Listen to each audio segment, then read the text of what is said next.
Hey, I'm Vern Davis, your host of Plant Profits, and we're here in Vegas. As you can see, we're at MJBiz, and a good friend came by and said, hey, let's have a chat, and we want to do that. My guest today is Jarrod Kaplan. She is the CEO and co-founder of SugarTop Buddery, out of Oregon, if I'm correct. Correct, yes. Well, welcome. Thank you so much for having me. Hey, thanks for being here. Yeah. Absolutely. Now, is this your first show or you've been to several? This is my second, actually. Okay. So not my first time in the waters, but still pretty new. Yeah. So yeah. Yeah, SugarTop Buddery, I just love the name. Thank I could you. say that all day. So tell me, how did the name come about? Oh, gotcha. Well, so my brother is a creative like myself, Okay. and we really wanted to come up with a name that not only defined the plant itself, so sugary top colas, but also having this sort of essence of what a brewery means. So a buttery rather than a brewery is sort of this craft cultivation location. So we refer to our garden as the Buddery. Okay. And so SugarTop is the overarching brand, and the Buddery is our home for our plants. Yeah, you guys have been around a while, right? Yes. Yeah, I mean, you were the first pre-roll in Oregon, right? It's arguable, but I would argue yes. Okay. We launched the brand in 2015. Okay. We had been growing for patients medically for a few years before that, Okay. and really were excited as soon as Measure 91 passed in Oregon to build the brand and really take that step into the recreational market. And so it's just been a joy ever since to just continue to build the brand and products. Well, I want to talk about building brands because, you know, you're dealing in a wellness consumer product, and that's what it is. Yeah. And brands are so important to the lifeblood of that business, Absolutely. right? So tell me about the progress and the difficulties, the challenges you've had in building a brand in cannabis. Absolutely. Yeah. I think so. Everybody knows that differentiation is key, Yeah. because we are dealing with a plant, and while there are strain varieties that everybody has access to, it's really who you are, what are your core values, and why do people want to have loyalty to your brand. So it's very important to us as a company founded by artists and musicians that came through in not only just what we did in the community, but how you picked up a product and looked at it and saw that. And so our branding is really rooted in, I would say, the retro vibes of the 60s and 70s, having that sort of revolutionary vintage feel, so that you get that sort of cultural aesthetic when you're picking up the product. But we also really root in the community of what we do. So how do you do that now? We throw events constantly. We're constantly bringing musicians into our community and to our garden. And so tell me about that. I'm talking about serenaded plants. Serenaded buds. All right, so let's rock that a minute. Tell me about that. So as my brother being a professional musician, Yeah. he has a lot of friends who would come through the area on tour, and we would ask them if they would grace our plants with their music. We all know that vibrational vibes are a real thing, both for humans, but for all living organisms, and plants are no exception. And so for our plants, we grace them with music, live music, every harvest. And so when you get a harvest of our flower or a pre-roll, you know that they were specifically sung to live in our garden, and you can access all of our concerts on our YouTube channel. That is amazing. Yeah. Now, so what do you blame if one crop is not as good as the other? You blame the musicians or the cultivator? I think what do you do? environmentals are probably the culprit most of the time, but I have not seen a harvest where the music seemed to play a part in their general happiness. They tend to be that much more elevated, that much more alive, and just having that human vibrational interaction with the plants is so important, and that music just really takes that up a notch. Oh man, that is so cool. I love the serenaded plants. Thank you. I think that is unique, and actually I believe it. I do too. I believe that there's an effect. What are your top brands now? Oh gosh, so we have our bat line, and SugarTop, we really wanted to create a jargon around our products as well. As you know, Band-Aid, for example, is a bandage.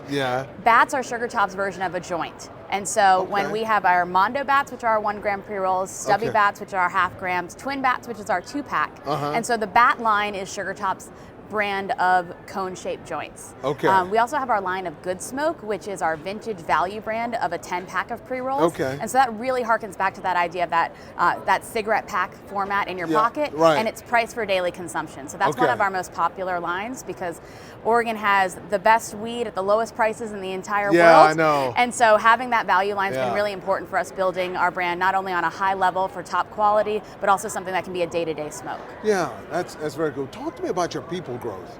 Oh, wow. Yeah. So we started out as a team of 3, myself, my brother. Actually, we were just a team of 2. We brought on a third to help with our sales and distribution. Well, hold on. Before you go there, I want to know the creative skill sets of each of these partners here. Yes, yes. Okay. So I am a classically trained oil painter and ceramicist. I have a master's of fine arts. Okay. So my background is truly in the visual art side of thing, which you can see in our branding and our marketing. Absolutely. My brother is a world-class percussionist, so he has... Oh, really? Drummer? Drummer, yeah. So he has toured the world with musicians, to name drop a few jam bands like the String Cheese Incident and things like that. Okay. And so he's definitely well known on the West Coast for his musical career. Okay. And so for us, it was really about bringing the creativity, bringing the arts, music, and community elements of our passions into building a cannabis brand. Yeah. And so I really believe that our creativity also sets us apart in our thinking, because while we may not have the traditional backgrounds of building businesses in the past,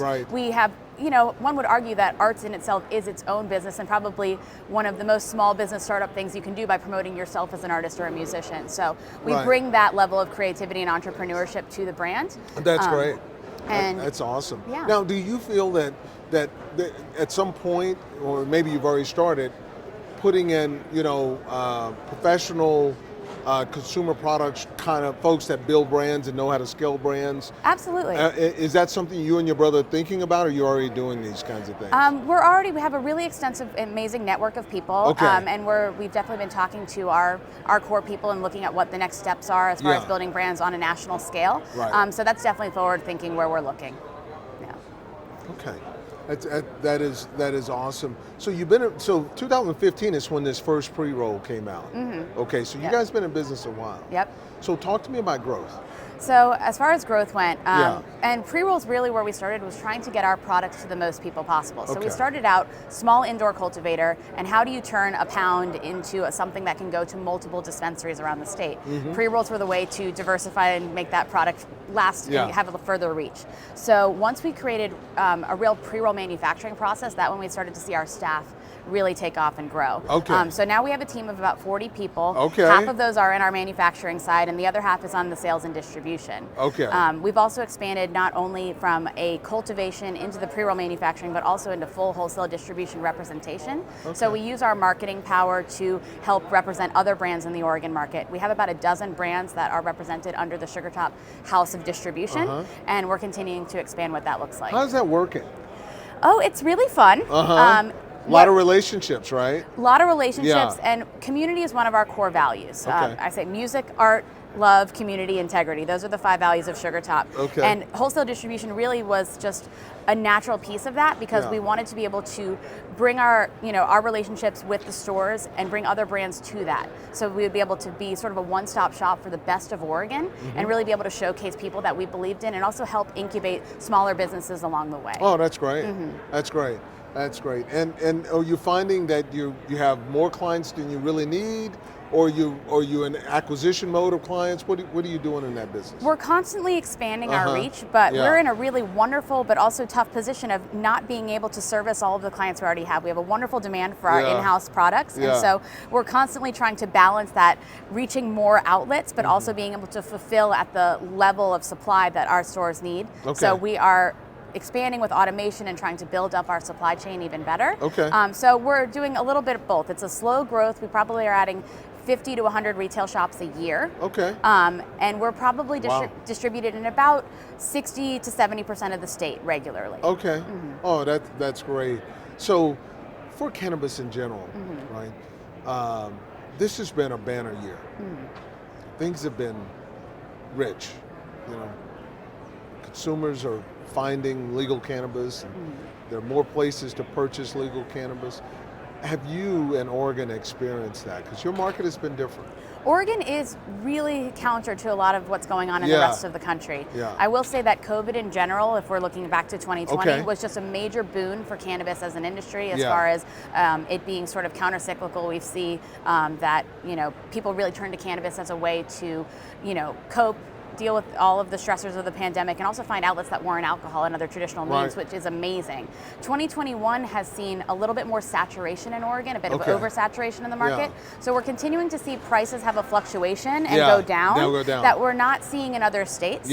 I think Oregon's also a much more mature market than many of the other states. And so I also mentioned that best weed in the world, lowest prices. And so you've got an oversaturation of incredible cultivators having to drive their prices down. And so it's a constant battle right now in Oregon to really be able to keep cultivators in business, keep the price level and variety that the consumer expects as well.